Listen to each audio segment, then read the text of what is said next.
दोस्तों नमस्कार, जय श्री कृष्णा। आज आपको हम महाभारत काल की एक ऐसी अनसुनी बात बताने जा रहे हैं जो श्री कृष्ण भगवान के कही और समझी गई है। आप सभी को पता होगा, लोग बोलते हैं कि भगवत भक्ति करने से क्या मिलता है क्या नहीं मिलता। एक छोटी सी घटना, अगर आपके अंदर विश्वास और श्रद्धा नाम की चीज़ है तो आप वो सभी प्राप्त कर सकते हैं जो आप चाहते हैं। उसकी कहानी मैं शुरू करता हूँ महाभारत काल के समय की।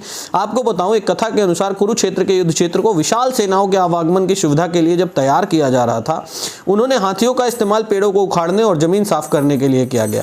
ऐसे ही एक पेड़ पर एक गौरैया अपने 4 बच्चों के साथ रहती थी। जब उस पेड़ को उखाड़ा जा रहा था तो उसका घोंसला उसके जमीन पर गिर गया, लेकिन चमत्कारी रूप से उसके संतानें अनहोनी से बच गई। लेकिन वो अभी बहुत छोटे होने के कारण उन्होंने में असमर्थ थी। कमजोर और भयभीत गौरैया मदद के लिए इधर उधर देखती रहती थी।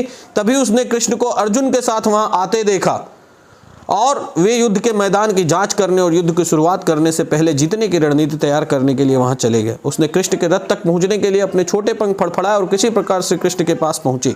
हे कृष्ण, कृपया मेरे बच्चों को बचाएं, क्योंकि लड़ाई शुरू होने पर कल उन्हें कुचल दिया जाएगा। सर्वव्यापी भगवान बोले, मैं तुम्हारी बात सुन रहा हूं, लेकिन मैं प्रकृति के कानून में हस्तक्षेप नहीं कर सकता।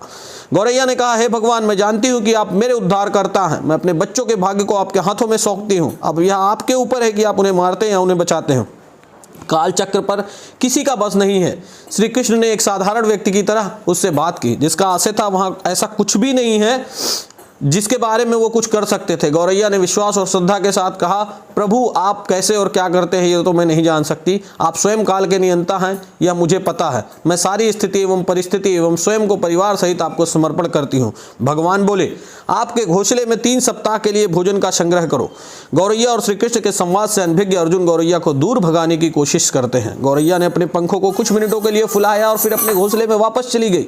2 दिन बाद शंख के उद्घोष से युद्ध शुरू होने की घोषणा की गई। कृष्ण ने अर्जुन से कहा कि अपने धनुष और बाण मुझे दे दो। अर्जुन चौंका, क्योंकि कृष्ण ने युद्ध में कोई भी हथियार नहीं उठाने की शपथ ली थी।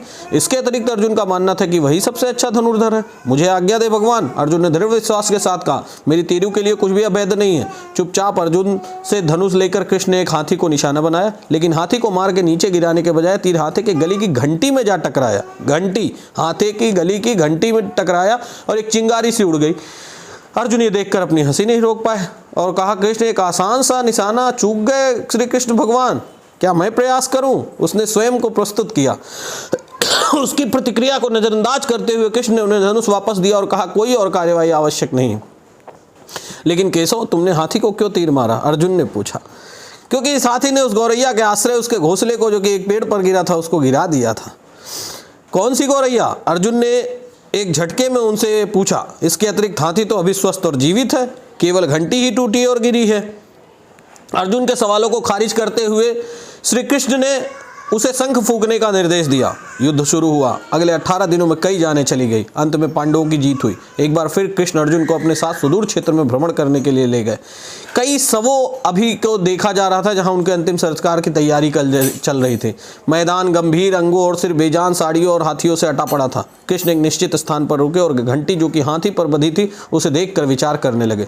अर्जुन, उन्होंने कहा, कि आप मेरे लिए घंटी उठाएंगे और इसे एक तरफ रख देंगे? निर्देश बिल्कुल सरल था, परंतु अर्जुन के समझ से बाहर था। आखिरकार विशाल मैदान में जहां बहुत सी अन्य चीजों को साफ करने की जरूरत है, कृष्ण ने धातु के एक टुकड़े को रास्ते से हटाने के लिए क्यों कहेंगे?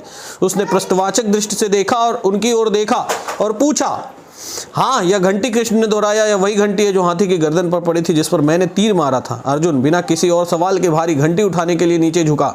जैसे ही उन्होंने इसे उठाया, उसकी हमेशा के लिए जैसे दुनिया बदल गई। 1 2 3 4 और 5 4 युवा पक्षियों के साथ उसके बाद एक गौरैया उस घंटी के नीचे से निकले। बाहर निकले के माँ और छोटे पक्षी कृष्ण के इर्द गिर्द मंडराने लगे एवं बड़े बड़े आनंद से उनकी परिक्रमा करने लगे। 18 दिन पहले काटी गई एक घंटी ने पूरी परिवार की रक्षा की थी। अर्जुन ने तुरंत कहा, मुझे क्षमा करें श्री कृष्ण, आपको मानव शरीर में देखकर और सामान्य मनुष्यों की तरह व्यवहार करते हुए मैं भूल गया था कि आप वास्तव में कौन हैं। इसीलिए कहते हैं, आइए हम भी तब तक इस घंटी रूपी परिवार के साथ संयम के साथ रहें, अन्न जल ग्रहण अन्न करते हुए और प्रभु के प्रति आस्था और विश्वास रखते हुए। वो बोलते हैं, अगर प्रभु चाहेगा तो सब कुछ होगा। अगर आपको उसके गुणगान कर लिया तो आप सब कुछ कर पाएंगे। वीडियो को लाइक करिए, सब्सक्राइब करिए, शेयर करिए। किसी अन्य बातों के साथ मैं अनुराग त्रिपाठी आप सभी से विदा लेता हूँ। तब तक के लिए धन्यवाद।